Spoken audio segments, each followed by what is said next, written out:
new at 11, Secretary of State Jocelyn Benson wants to bring back driver's ed to more public schools. Under her plan, schools would receive grants to help cover the expenses to reinstate classes, or grants would be given to teens who can't afford private lessons. Benson's office says since the year 2000, there's been a 10% decline in the number of students with a driver's license. Fewer educated, licensed teen drivers can mean limited education and employment opportunities and create additional hardships for families who must arrange transportation for their high school students, and potentially means there are more unlicensed, untrained drivers on Michigan's roads. CBS News Detroit's Luke Laster is on your block in St. Clair Shores, where he talked with some fans of Benson's plan. The Secretary of State is looking to increase access to driver's training in schools. That doesn't come without its own set of hurdles, though, to get young people on the road. About $800 per kid per child by the time you do the driver, the first segment, the second segment. Angela Moody is a mother to four, a 22, 21, 17, and 15-year-old who's currently going through driver's training. It outprices a lot of us. It's not a given anymore. It's a commitment. You've got to make a commitment. It's something that you need to schedule as a parent. I mean, when you're putting $800 out over a 6-month period, and it just needs to be put aside intentionally for the children to get the driving instruction. Even though I own a private school, I do think it's a good plan because we want access for everybody to have driver's training. Martin O'Neill is a co-owner of Elite Driving School in St. Clair Shores. He says a plan for accessibility to all is great if schools are willing to have certified staff and properly trained instructors to teach their students. He says he understands that times have changed since he received his driver's license and that the cost of insurance, vehicles, and everything in between has risen.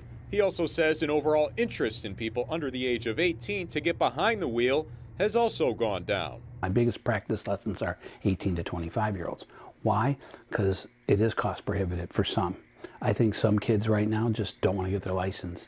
Doesn't hold the appeal it did for people who are older, and we love cars. Kids are not really that interested in cars anymore. O'Neill says another option when it comes to accessibility for driver's training would be a voucher program between driving schools and public schools for kids who qualify. Another idea for students whose families may not be able to afford it. For CBS News Detroit, I'm Luke Laster. Revealing testimony in the Jennifer Crumbley trial today. A former coworker recounted what Jennifer told her happened the night before the Oxford High School shooting. CBS News Detroit's Rochelle Graham reports. Despite the late start Tuesday, 6 witnesses took the stand in Jennifer Crumbley's trial. The world is dead. My life is useless. Dean of Students Nicholas Ejak was only 4 months into his job at Oxford High School when the doodles on this assignment prompted an immediate meeting with the Crumbley family. He believed Jennifer's son needed counseling, not discipline. And the response to that was, we can't take him anywhere today. We have to go back to work. Jennifer's former boss would later testify, saying Jennifer had worked from home in the past and could have easily taken her son out of school the day of the shooting. I think we're very big on family first culture. Was her son with her that day? At the office on the 30th? Yes. No. Would that have been allowed? Sure. A standout moment Tuesday, a former colleague shared that Jennifer told her the family had gotten into a fight the night before. She said that Ethan was out of the house and she locked him. She locked him out of the house? Yes. Jennifer Crumbley's defense tried to nip this quickly during cross-examination. You don't know anything about him being locked out, any details beyond him that there was a claim he was locked out. Correct.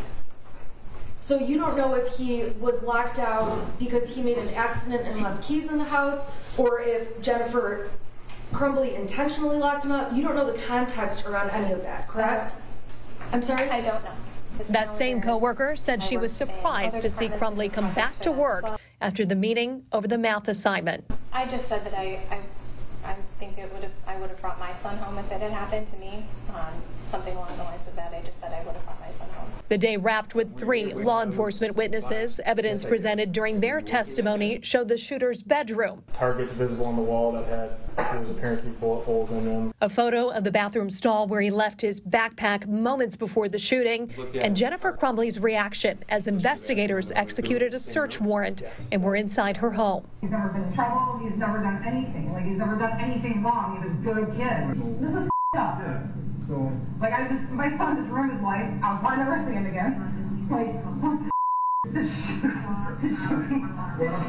I mean, I never even, like, even thought he would have any mental issues. Like, he's never exerted any type of anger. He's never exerted anything. Like, he's just like one of those mellowed, laid-back kids. And another highlight today came from the defense. When the dean of students was on the stand, the defense attorney got him to talk about how common guns are for many families in Oxford. So much so, he shared students are reminded during hunting season not to come to school with weapons in their vehicles from hunting in the mornings before class. He also talked about how students often pose with guns in their homecoming photos. That was something the defense used to, 1, normalize the shooter's drawings, and 2, imply should have put guns at the forefront of school leaders' minds and made them ask the Crumbleys if a gun was in their home.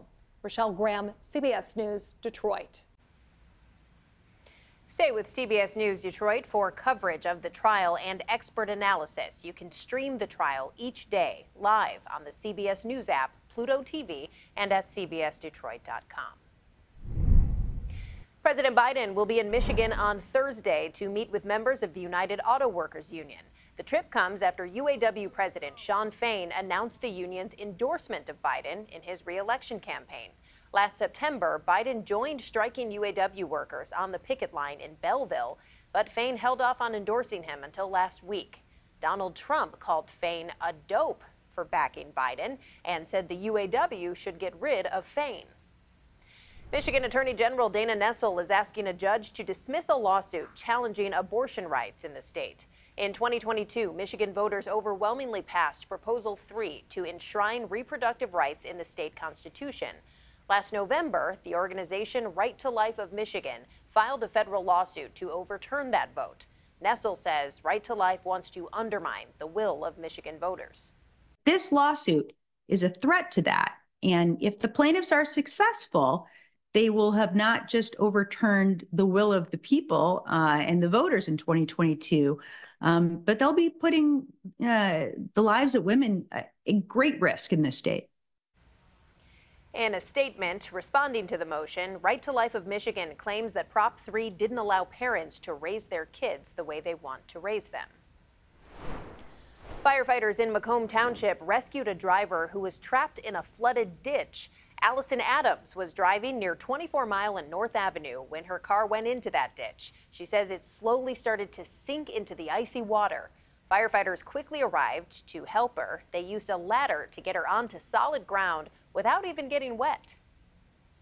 I still have no idea how they have the courage and the bravery to get in those wetsuits and get in that deep of water that's that cold. For that, I just thank them very, very much. I'm very, very grateful. She says she hopes anyone who sees this takes their time and stays alert while driving so they don't end up in a similar situation.